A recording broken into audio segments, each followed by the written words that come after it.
Welcome to our viewers on ASI News broadcast, bringing you the latest top news for today.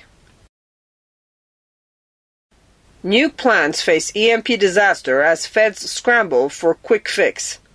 Federal agencies that regulate nuclear power stations are rushing to address a potential threat from an electromagnetic pulse attack on the U.S. electric grid, nuclear power plant meltdowns. The good news is that the issue and proposed fix are easy. The bad news is that there is growing concern that an EMP attack, either from a North Korean nuclear bomb or a solar system, will occur first. In focus are cooling pools used to store spent, but still radioactive fuel rods used to make power. In focus are cooling pools used to store spent, but still radioactive fuel rods used to make power. Cold water must continuously flush through or the rods can catch fire and explode, spewing killer radioactive smoke for miles. Federal agencies believe an EMP attack would knock the power grid out for months. Most nuclear plants use diesel-powered generators for backup power to the water pumps and only store up to 17 days of fuel. Intermembers of former President Reagan's Star Wars team with the Foundation for Resilient Societies, they saw the problem at Japan's 2011 Fukushima nuclear disaster and recommended a switch from diesel to long-lasting solar to power the generators. That's when the alarm bells went off. Thomas S. Popick, president of Resilient Societies, told the medias. Similar concerns were raised when New England's Pilgrim nuclear facility was forced to shut down during a blizzard. As a result, the Nuclear Regulatory Commission is considering the group's fix a rare embrace of an outside proposal. It's a national issue, said proponent and retired Federal Aviation Administration investigator Brian Sullivan. The NRC needs to change its dangerous course. Iranian and U.S. officials no more extensions of nuclear talks. Iranian and U.S. officials are ruling out a further extension of an interim agreement on Iran's nuclear program.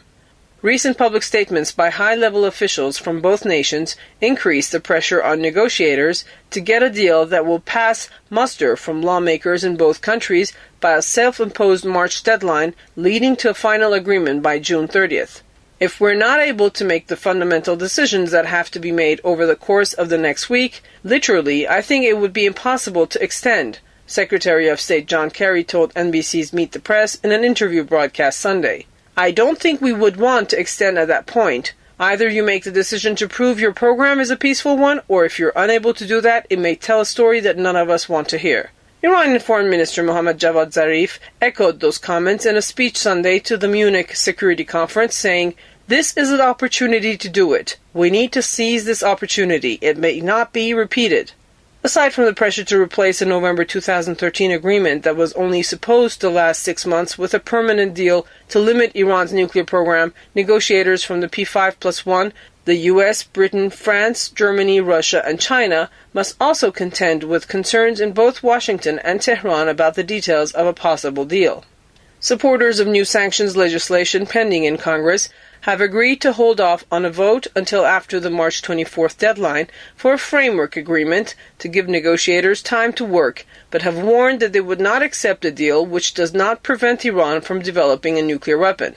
And Iran's parliament has moved to accelerate the pace of nuclear enrichment in response to any move towards new sanctions in Washington. Iran's Supreme Leader Ayatollah Ali Khamenei ratcheted up the pressure Sunday in a speech to Air Force commanders, saying he wants both a framework for a deal and the details worked out at the same time.